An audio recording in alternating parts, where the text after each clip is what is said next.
The year was 2013 when Cynthia Mann began to pay attention to a new neighbor in the neighborhood who had a peculiar form of dwarfism. This condition caused her serious inconveniences when trying to carry out a routine without setbacks. In addition, it could be seen that her financial resources were scarce and that there were neither friends nor relatives nearby to make her days more comfortable. While some neighbors had shown solidarity, many others accused the young woman of having erratic, violent, and antisocial behavior. Cynthia approached her with pity. The first thing she discovered is that the person who had arrived in the neighborhood was named Natalia. The second thing she was able to find out is that indeed, Natalia was not doing well. She was problematic and often had bouts of anxiety, but who was she or anyone to judge her? Cynthia assumed anyone in that situation would prove just as susceptible. Cautiously and unwilling to leave Natalia behind, the woman kept visiting her. Little by little, she gained her trust and even introduced her to her husband, a pastor whom everyone knew as Antoine. Cynthia and Antoine had a huge blended family of 10 children. They were known for their social work and no one could say they weren't good Samaritans. It was probably because of her experience dealing with vulnerable people that Cynthia managed to get Natalia to let her guard down and open up to her in record time. It was then that she revealed information that would leave her neighbor at a loss. Natalia insisted that despite many people adamantly claiming she was over 20, the truth was that she was barely 10. Lisa plainly expressed that her adoptive parents had abandoned her. But let's not get ahead of ourselves. The story we're going to learn about in this video caused a huge uproar when it came to light, and today it's being revisited due to the appearance of new documentaries. These new investigations provide first-hand accounts to all those who were involved in this sordid plot. Thus, the whole matter is far from having a resolution, and you will have to be the ones to choose. Which version of the events do you believe? Why did Natalia's adoptive parents accuse her of being an adult woman posing as a child? What evidence did they present? What investigations were conducted on this matter? What did Natalia's biological mother say when they managed to find her? And, more importantly, where is Natalia today? Is it true that she ran into trouble again in her new home? How does she respond to those who continue to argue that she is a scammer and a sociopath? In an attempt to answer these and other questions, we are going to delve into the strange case of Natalia Grace. With this case, our intention is to tell the real story behind some fictions that are circulating on the platforms. This case, for example, was used as a basis for the series Good American Family. If you want us to do more cases based on documentaries or fiction series from any platform, be it Max, be it Netflix, or any other, write Real Story below. If we have more than 500 people writing Real Story, the video gained over 10,000 likes in just 24 hours. We'll do another case. Suggest which one you'd like to hear. Let's begin.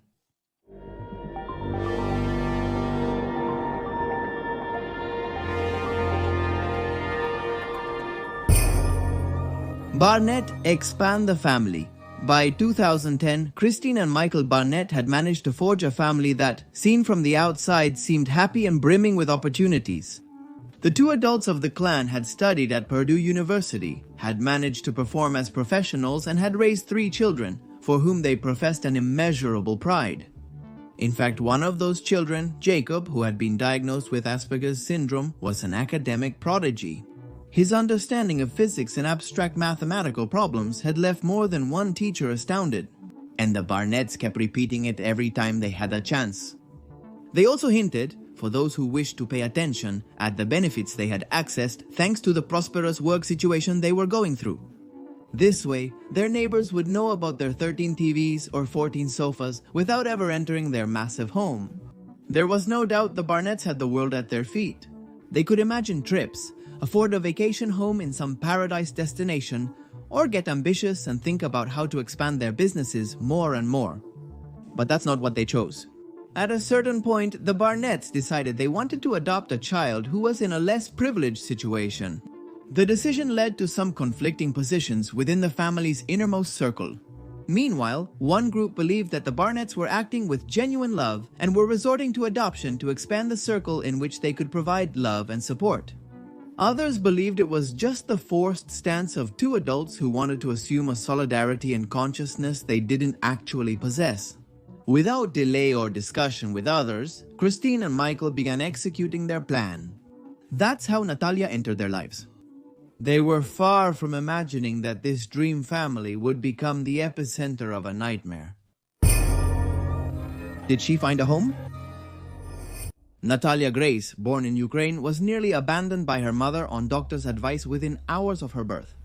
As we already mentioned, Natalia had a peculiar form of dwarfism derived from a congenital dysplasia. According to what Anna, her mother, would later recount, it was the very professionals who assisted her in childbirth who urged her to leave the little girl in an orphanage. The reasons? They reportedly told her that caring for someone with those traits wasn't easy, and the best thing for everyone was that she should make sure the girl never lacked anything. Did things happen this way? What year did this happen, more precisely? These questions are going to become vitally important in a few minutes, so we'll be back with Anna shortly. For now, it's enough to know that indeed Natalia ended up in an orphanage and then, through a temporary adoption, arrived in the United States. However, things were not easy. Again, the time between events is unknown. What is recorded is that Natalia went through different homes without settling down in any of them. In addition, she went through traumatic experiences. One of her foster families got tired of her and tried to give her away. Another returned her to the adoption center as one of the adopters suggested they felt something strange and unsettling about the girl. At this point, it should be clarified that people with a diagnosis like Natalia's tend to be a complex challenge for families that are not fully prepared. This results in stress collapses and situations where it is difficult to separate feelings from actual facts. Regardless, Natalia's coming and going ended up making her path and the Barnetts coincide in the spring of 2010. At that time, Christine and Michael went to Florida and met the 6-year-old girl, according to her records. Knowing that things hadn't gone very well with previous attempts, the adoption agency suggested to the adults that they take the situation calmly. They agreed and a period of mutual adaptation began that gave a unanimous result. Everyone got along wonderfully. The other children of the marriage were affectionate with the newcomer and the relevant papers were filled out promptly. In fact, the swift manner in which the procedures were carried out would end up being suspicious, which usually take months and cause several headaches for everyone. In this case, the bureaucracy was cooperative. Suddenly, Natalia was going to Disney with her new family. From those first vacations, which were a kind of official welcome, photographs were kept where everyone was smiling. Again, the Barnetts had gotten their way, but the laughter didn't last long. In fact, the smiles would be erased immediately. Next, things only got stranger and stranger. The family's suspicion. After the week the family spent in Florida, Christine began to show some concern. There were things about Natalia that, even though she tried to take it easy, were starting to keep her awake. The first one was that Natalia had pubic hair. She had discovered that when bathing the girl.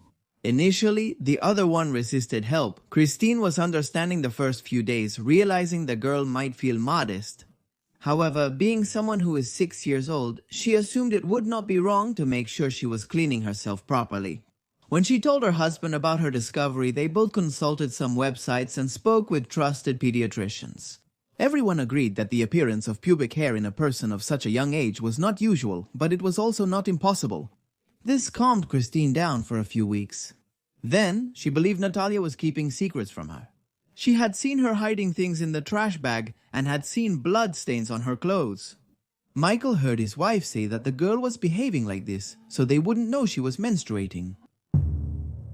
The man followed Christine's clues and admitted that the pieces fit together. Again, they searched the internet. Again, they made indirect phone inquiries and tried to behave as if what they were discovering did not terrify them. But the truth was that it did. Or at least that's what they repeat nowadays. Christine and Michael felt a deep fear when everyone told them that one thing was to have premature pubic hair, and a very different thing was to become indisposed at 6 years old. It was still not something impossible, but we were already talking about a symptom that needed more attention. The most logical thing in such a case is for adults to infer that the child in question should go to the doctor for tests, able to shed some light on the situation. The Barnetts thought that was their only option. But there was another event that completely disrupted their good intentions and sent them into a panic. That event took place when Christine and Michael found out through some forums where they were active contributors that there was in the same state where they lived another girl with dwarfism similar to Natalia's. The couple got in touch with the other family and arranged a play date. The idea was for the little ones to be able to meet someone just like them, and for the parents to take the opportunity to share their experience. That promised to be a rewarding and enriching activity for everyone. However, the playdate fell apart as soon as everyone met, as the other girl's family felt somewhat confused by the situation. Natalia looked much older than her daughter, even though they were supposedly the same age, next to a 6-year-old girl. It was more evident that Natalia's features were angular and adult, while her body's development was more noticeable. The Barnetts, meeting for the first time with someone who had the same conditions as Natalia, also noticed this and couldn't hide their shock. As Christine would later declare, Natalia quickly became aware of what everyone was thinking and immediately began to behave in a more childish manner than usual. It seemed she was worried about raising suspicion, but it was already too late for that. Was Natalia not aware of her age, and was she a victim of a series of neglects? Was she perhaps a teenager with developmental problems? The possibility of a mistake remained. However, after the afternoon of the failed meeting, the family's stance began to change. Christine and Michael viewed Natalia differently on their way home. Suddenly, taking the girl to the doctor became secondary. They were sure that Natalia was not who she claimed to be. Among Us. From then on, an intense wave of paranoia swept through the Barnett's home. Natalia's usual tantrums became a sign of threat to them. In turn, the girl's forthright way of expressing herself, something that until then they had seen as a great virtue, became another reason to accuse her of lying. And it's that the Barnetts began to repeat that Natalia was pretending to be a child, when in reality she was not. Questions mounted. How did she deceive the orphanage staff? Did they never realize? Or was the orphanage also part of this plot?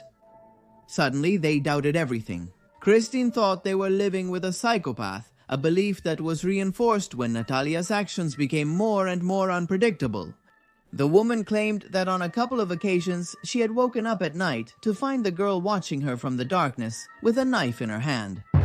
And not only that, she also mentioned that on one occasion Natalia had pushed her against an electric fence and on another had tried to poison her coffee. In her head, everything was more than clear. Having realized the deception, the other was just trying to silence her. At least this is what a terrified Christine told in court. She also said that Natalia had fits of anger in which she wouldn't stop insulting, that she was prone to making all kinds of sexual comments. Professionals recommended admitting Natalia to a psychiatric hospital for hitting and humiliating her younger son. A report from that period stated the girl posed a threat to those around her. Although the Barnett said there was a diagnosis that defined Natalia as a sociopath and that the girl had even made confessions to some doctors, there are no records, but it is known that Natalia was eventually discharged. Some rumors say that they preferred to let her go because she was unmanageable and in a short time had caused chaos among the other patients. When Natalia was back at home, Christine, claiming that she didn't feel safe, was hard on her, even making her sleep on the terrace as punishment. And how did that end up? In neighbors who, tired of the screams coming from that once so harmonious house, decided to call the authorities. Among those who took the case, the crucial question soon made itself heard. Was Natalia really the monster that everyone claimed? According to Michael, it was a detective involved in the investigation who recommended that they adjust their daughter's age, and so it was in 2012. Less than 2 years after being adopted, an Indiana judge agreed to modify Natalia's date of birth. From 1 second to the next, the girl went from being 8 years old to being 22. What evidence was this procedure based on? The Barnett's testimonies, supported by photos, demonstrated how, in the last few months, Natalia hadn't changed at all, even though children tend to change a lot at that stage. Bone samples were also taken, but considering the girl's illness, they could well have been misleading.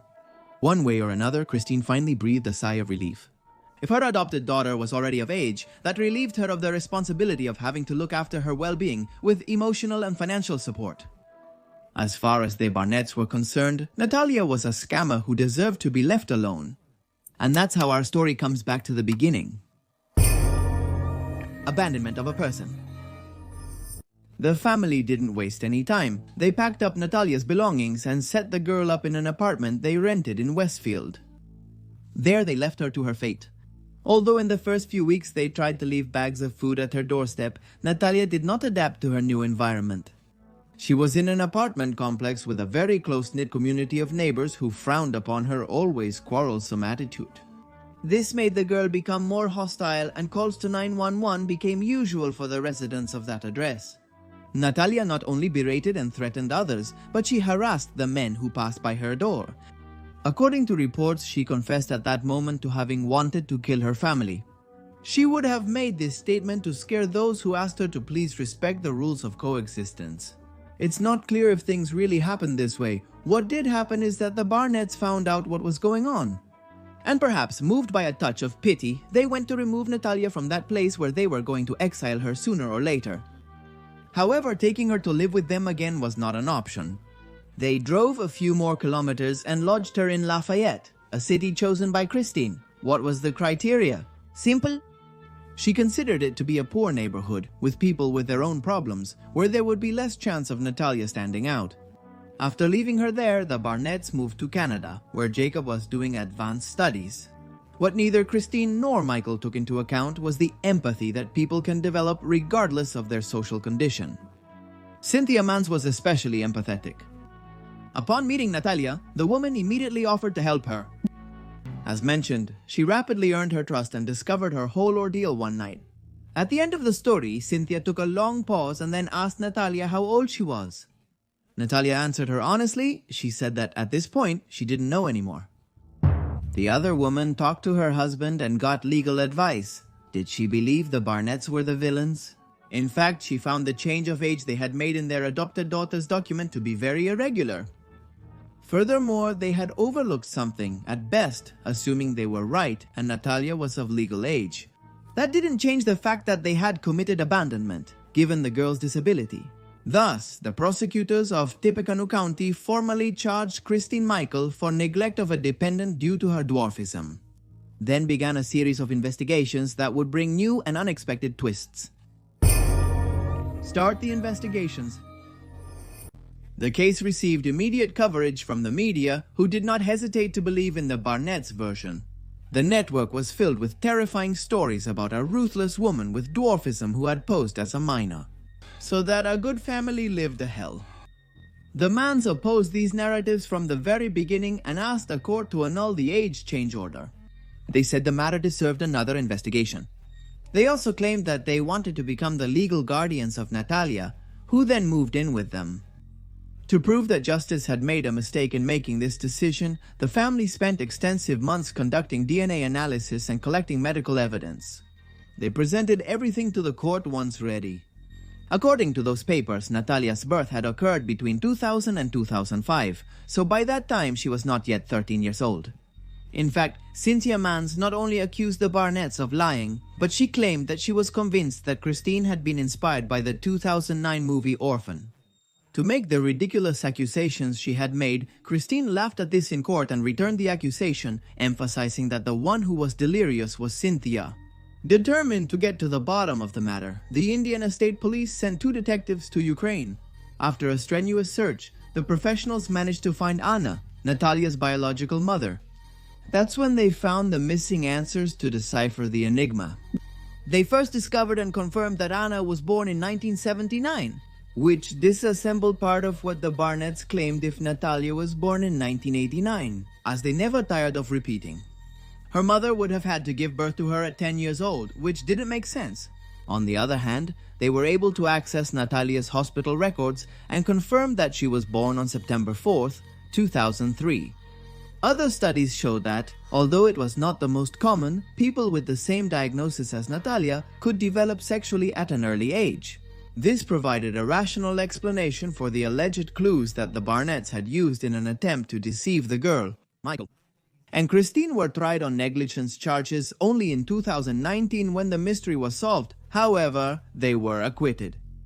The entire period after the verdicts was confusing and also marked a distance between Michael and Christine, whose relationship ended in a divorce. Suddenly, they no longer showed unity in their statements, and the man took it upon himself to reinforce the idea that his ex-wife was abusive and manipulative. He even went so far as to say that she used to hit him. He would then suggest that both he and Natalia had been victimized by the same person. He quoted Cristina Legoy, "I was extremely controlled and minimized. Anything that was who I am was ripped from me, and I was guided and instructed to do exactly what she wanted me to be." Much of all this only began to come to light in 2022 with the making of new documentaries about the case. Before that, the population had assumed that Natalia was indeed the villain of the story. Now that the conception of what happened is being rewritten, the girl dared to give her version of the events, giving unexpected edges to the story. She also returned to the center of the headlines when she starred in New Controversies. When the media finally listened to Natalia, her version of the events differed greatly from the Barnett's account. According to her, Christine used to mistreat her with a belt, sprayed her with pepper spray, and gave her excessive doses of medication to keep her lethargic. Sometimes those medications had the opposite effect, and Natalia found herself suffering from bouts of hyperactivity and euphoria. Basically, the girl says that the family treated her with unusual violence from the beginning. Later on, they had started to repeat to her that she had to say she was 22 years old, even though that was not true. The coercion had been so great that Natalia herself admits that the matter had become nebulous in her head. She admits that she started believing what Christine and Michael were saying to her at that point. Natalia also reviewed all the accusations she had suffered over the last few years and pointed out their inconsistencies. Christine claimed, for example, that Natalia kept knives on top of the refrigerator to attack her. She pointed out with a bitter smile that she was unable to reach that place, even if she used a chair. She would add that only when the Mans had rescued her, she had learned such simple and basic things as brushing her teeth or combing her hair. Despite always emphasizing her adoptive family's kindness, she ran away from home in 2023. And where did she go? To meet a couple who had dwarfism and who showed interest in adopting her. She told all this to Cynthia in a phone call, where she also explained that she didn't want them to look for her, nor accuse the people she had left with of kidnapping. She wanted it to be understood that she was choosing to leave on her own. She said she needed to spread her wings. She also hinted that the Mans had been somewhat hostile to them recently, although she preferred not to delve into the subject. Recent investigations suggest the Mans never were as good as they appeared to be. Apparently, they only adopted children in order to keep the financial benefits that came from those adoptions. It is even believed that they may have scammed Natalia into generating a huge debt. Currently, Natalia lives in northern New York with her new housemates, with whom she has already started having problems. Beyond that, she is studying to get her high school diploma and is learning to drive. She's more optimistic about the future, describing herself as someone who loves children and wants to marry and start a family. As for Christine Barnett, she is considered an exemplary mother by those who do not know her history. The woman wrote a book about how she supported her autistic son in his growth. She travels nationwide giving talks and inspiring families. She insists she never mistreated Natalia to avoid further explanations. She only emphasizes when someone asks her that the other one found a way to convince everyone. She says that sooner or later they will discover that she is a sociopath and they will have to give her the reason that justice did not want to give her in the past. Suspicions about who is telling the truth and who is lying still circulate among those who hear this story. Are the Barnetts perhaps unscrupulous beings who preferred to get rid of a girl with a vile deception? Are the Mans as terrible or even worse than them? Is Natalia perhaps a person who abuses her condition to orchestrate terrible plans? Will their new family end up regretting it? The truth is that it's not hard to find weak points in the testimonies of all those involved. It already feels like a detective's job and a hassle to determine who's being truthful in this situation. However, it's evident that the media and public opinion hastily draw conclusions, whether from prejudice or morbid curiosity, forgetting that reality is immensely more complex and terrifying than fiction.